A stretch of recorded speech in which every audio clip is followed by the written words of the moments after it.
Dear friends, today I am back with another story of Rabindranath Tagore ji. Name of the story is Tyag. So let's begin with the story. It was a month of Falgun in Bengal. A full moon night seeped in the essence of mango blossoms. The gentle breeze of the nascent spring swayed seductively. A sleepless singing bird was creating its mellifluous melodies that pierced the leaves of the old lychee tree at the bank of the ancient pond and wafted in the sleepless bedroom of the Mukherjees. Hemanta, a restless young man, was segregating strands of delicate hair from the meticulously woven bun of his wife, tangling the hairs in his fingers. A minute later, he was making a sweet tinkling sound with her bangles. Again, he was flirting with the garland of flowers she had worn in her hair, pulling it from its places, bringing it over her face. A fervent lover, he was like the gusty wind in a desperate bid to awaken, animate the lifeless flower plant, oscillating vigorously around it, playing with it with all his might.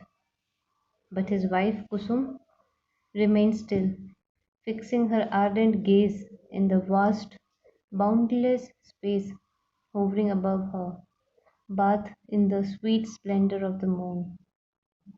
The restlessness of her husband touched her for a brief moment or two, but failed to create a lasting impact on her stance. Finally, her husband Hemanta took her hands and moved them impatiently. Hemanta, Kusum, where are you? You feel so distant from me. So distant that I feel I would have to get a huge binocular and look wide and far for you, yet get only a tiny glimpse of you. I wish you come closer to me today. Kusum, look at the mesmerizing beauty of the night around us. Just look. At this, Kusum lifted her face away from the vacant space and looked at her husband's eager face. She said, this full moon night, the vigor of spring, can obliterate like a false dream at this very moment. I know a secret mantra that can wipe away all of this, she said. Hemanta, oh, is it? However, even if you know that, do not spell that right now. Instead, if you know of a mantra that can make 3 4 Sundays in an entire week, or can stretch this night till 5 or 5:30, which means tomorrow evening, I am ready to hear that. He moved away a bit closer to her and tried to pull her towards him. Kusum, on her part, evaded his embrace with all her might. Kusum, I had planned to say something to you in my deathbed. I wish to say that to you tonight, at this very moment. Tonight I feel I can bear the burden of all the punishment and censure you want to heap on me. Hearing this, Himanta uttered a slok by Jaydev about punishment, attempting to add a tinge of humor to counter the somber stillness of his wife.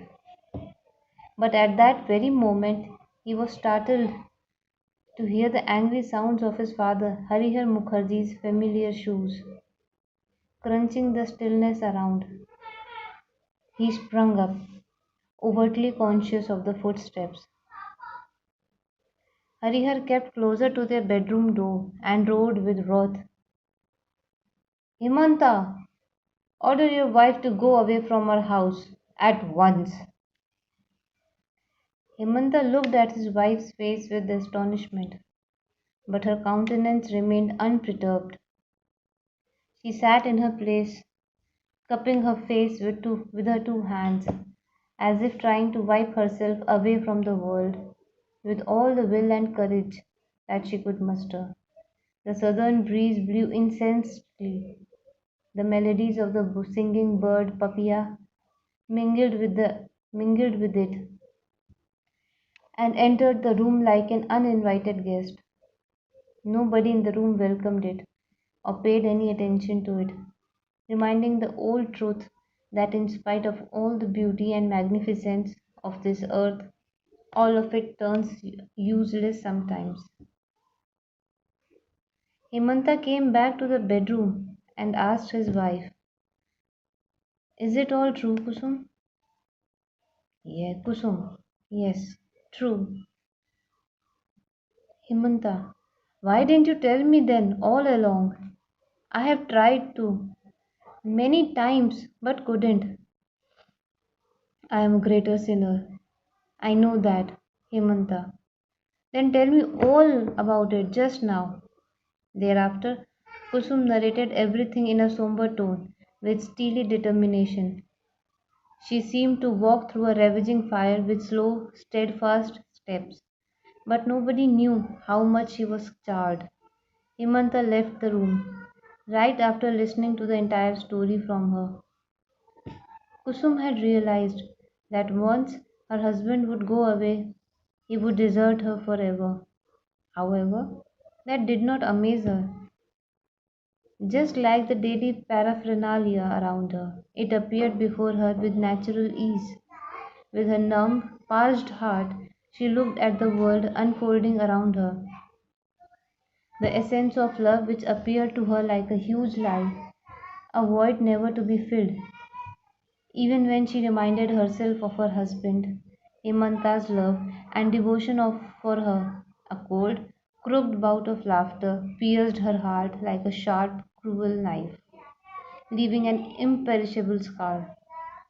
The love of her husband, which had such a mammoth place in her heart, the love which had eclipsed her being with its profundity, the pangs of separation from him, which had been so heart wrenching, the momentary embrace of the love that made her so ecstatic, the love which seemed so boundless and eternal, whose closure was so unimaginable to her in a thousand births, seemed utterly vain at this very moment. Such fragile, such falsity, a thought, a momentary onslaught of the hard, censuring reality of the society is capable of grinding this boundless love into dust, leaving it in a void of nothingness. She could still feel the trembling voice of Himanta whispering into her ears. Such a mesmerizing night it is, Kusum. The night was still around them, indolent and young, the singing bird Papia still churning its endless melodies, the sudden breeze still swaying the mosquito net. The moonlight fell over the bed adjacent to the window like a shy, demure bride, overwhelmed with pleasure. All of it is vain. You are even more false and treacherous than myself, she murmured. So, friends, this is the end of the story. Stay tuned for the next story.